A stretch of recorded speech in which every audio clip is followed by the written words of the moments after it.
Wayne Counthoff reporting live from the Morden Recreation Complex and for the Manitoba Female Midget Hockey League report. And I got the captain of the Pembina Valley Hawks, Mackenzie Hutchinson. And Mackenzie, how was your Christmas?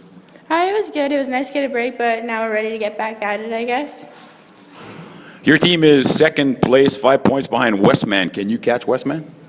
Yeah, I think we definitely could. I mean, we have to come out better than we played them last time. We came out and watched them play and didn't play our own game. But in these next few games, we have to take them serious, and they're very important points. So, I mean, we have to get them.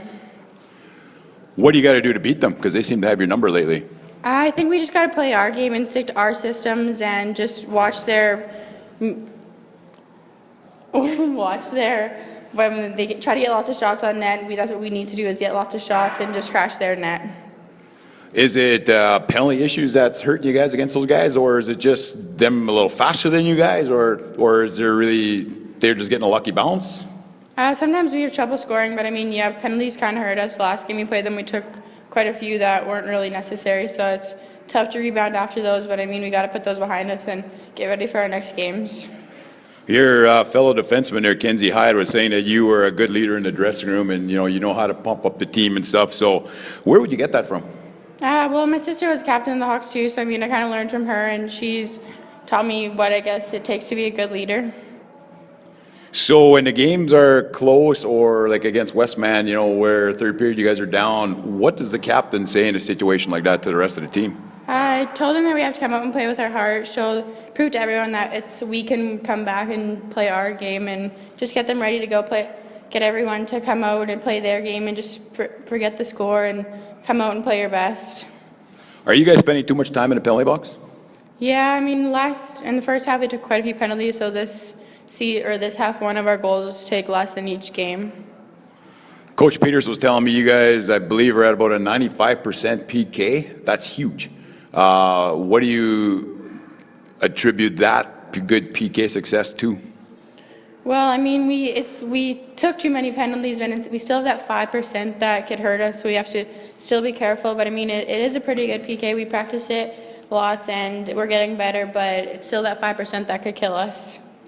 You guys are 14-6-3 at home and 8-4 on the road. Obviously, it should be better. I understand that, but what do you like? Is your focus now to win those road games a little bit more? Is easier winning at home, or you just want to win as many of those games now as you can from now to the end of the season? Yeah, I'd say we lost our one game this half, so we want to focus on every game and try to win every game that we play now. You guys have scored 109 goals for and have allowed 70. So that's obviously between defense and goaltending, usually, if you look at it that way. Are you happy with that? Yeah, we scored lots of goals this season. We had a couple high-scoring games, but this season we got to keep on pushing and not allow as many goals, I'd say. You yourself have not spent a lot of time in the penalty box, which obviously means you're getting a lot of ice time. Are you feeling tired of all the ice time? No, I think it's like when you play more, you get more into the game, and you're tired. It just kind of sits in the back of your head, and you don't really focus on that. You focus on the next shifts and just go hard for every single one of them. This coming weekend, you guys have a big weekend in Portage against Central Plains. How do you get 4 points out of that? I think we come out, and we haven't played them before, so we don't know what to expect. So we want to play how we can play and just come out for both games. And no matter how we do, I guess we'll just keep going and hopefully play our best games. Well, that kind of leads me then to the next question, because you also said you haven't played them before, just like Coach Peters said, but you actually play them, if I saw that right, you play them 3 times in the next 6 days.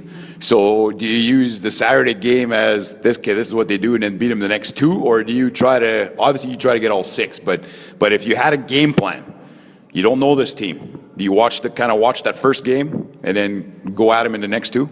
Yeah, I think we definitely will have video from that game, so we'll know what their systems are, or have an idea about what they can do, so we'll be able to build on that and hopefully bring both next games better than the first one. Talk to me a little bit about your goaltending.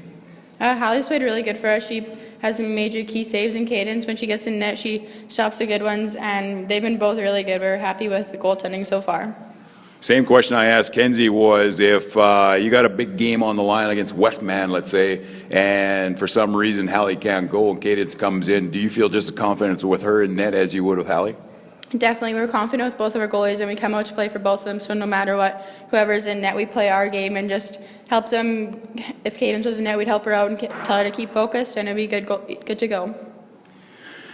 So, playoffs are a little ways around the corner here yet, or a little ways down the road. You don't want to think about that yet, but if you had a choice, would there be a team you'd like to play first round? No, I think it doesn't matter who we play. We just want to come out and play like we can, and we want to win the first couple and not have to go back to their rink for too many. This is a question that isn't being talked about, but I got to ask you, you and me only in this room, Esso Cup.